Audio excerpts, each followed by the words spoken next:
नमस्कार मित्रांनो, सह्याद्री विथ महेंद्रमध्ये आपलं स्वागत आहे. काय झाडी काय डोंगर, गुवाहाटी ते ऑपरेशन टायगर ह्या ज्या शिवसेना 2.0 जी फुटली, 6 खासदार यांनी शिंदे गटामध्ये शिवसेनेचा प्रवेश केलेला आहे. जवळपास 3 दिवस झाले. 3 दिवसापूर्वी दिल्लीमध्ये बैठक झाली आणि ऑपरेशन टायगर हे झालेलं आहे असं जणू सूचना देण्यात आली. त्यानंतर जो काही 2-3 दिवस थ्रिल जमला, म्हणजे त्यामध्ये सगळ्यात जास्त थ्रिल हा ओमराजे निंबाळकर यांनी आणला, जे धाराशिवचे खासदार आहे. आधीचा उस्मानाबाद आणि आत्ताचा धाराशिव ह्या जिल्ह्याचे ते खासदार आहे. शिवसेना उद्धव बाळासाहेब ठाकरे यांचे कट्टर समर्थक म्हणून त्यांचं नामोल्लेख होता. परंतु ते जेव्हा या 6 खासदारांमध्ये आहे असं ज्यावेळेस कळालं, त्यानंतर जे काही नाट्यरम्य काय घडलं ते सगळ्यांनाच माहिती आहे. एखादा दिग्दर्शक आणि निर्माता मूवी चित्रपट बनवतो, त्यालाही लाजवेल अशा काही घडामोडी पडल्या आणि पॉलिटिक्स हे निश्चितच फिल्मपेक्षाही, चित्रपटापेक्षाही कसं रोचक आणि रोमांचक बनवता येईल हेच काहीसं अलीकडच्या काळात ठरलेलं आहे.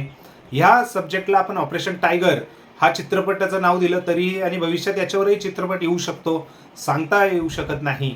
परंतु अतिशय रोमांचकारिक असा हा आज जेव्हापासून दिल्लीत बैठक झाली 6 खासदार ते आज त्यांचा शिवसेनेत प्रवेश, ह्यामध्ये जो थ्रिल आला तो खरंच भारी आहे.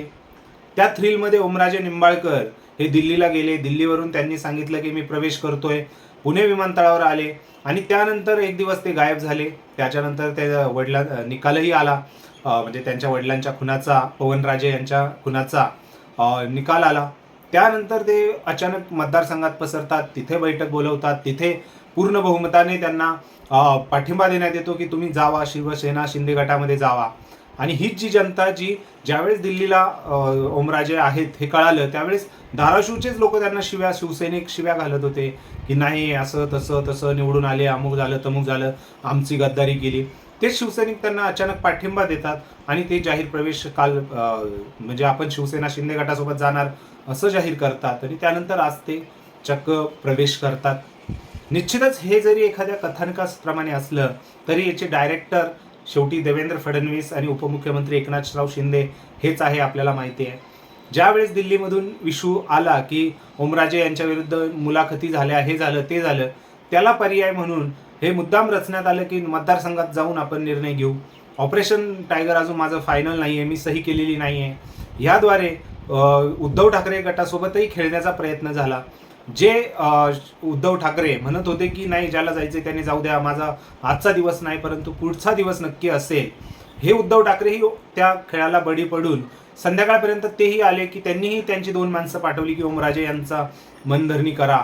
आणि आदित्य ठाकरे यांनी सांगितलं की परत यायचं असेल तर परत या.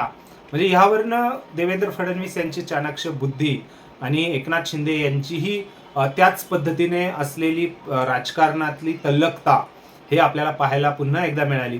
ऑपरेशन फक्त करायचं नाही तर दुसऱ्या पक्षाचाही पूर्णपणे एकदम व्यवस्थित कार्यक्रम लावायचा, हेच आपल्याला ह्या ज्या गोष्टी घडल्या त्यावरनं कळालं. एकनाथ शिंदे यांनी आज पक्षप्रवेश करून घेतला आणि त्यांनी अतिशय उघडपणे जाहीर केलं की सेकंड लार्जेस्ट खासदार आणि आमदार असलेली माझी पार्टी शिवसेना हा महाराष्ट्रातला 2 नंबरचा पक्ष आहे.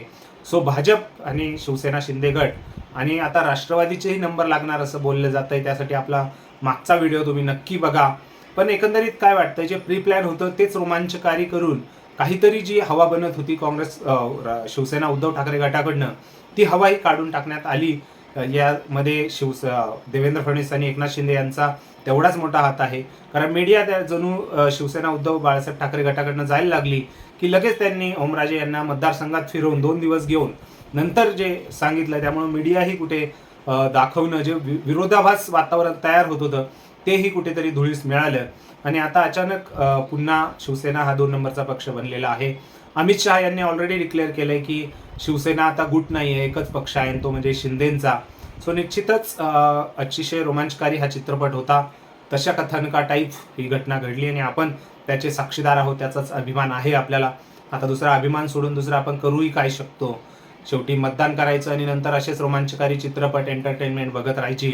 असू द्या, शेवटी विकासासाठी जसं ओमराजे बोलले की विकासासाठी मी जातोय, भरपूर निधी तुम्हाला आणून देईन धाराशिवला, शक्यतो धाराशिव खासदारकीमध्ये असलेल्या भागाला निश्चितच चांगले दिवस येऊ, त्या लोकांचे प्रश्न सुटो, हीच आपण इच्छा व्यक्त करतो. अशाच राजकीय, ऐतिहासिक आणि भौगोलिक विषयांवरच्या विश्लेषणासाठी आपल्या चॅनलला सबस्क्राईब केलं नसेल तर सबस्क्राईब करा.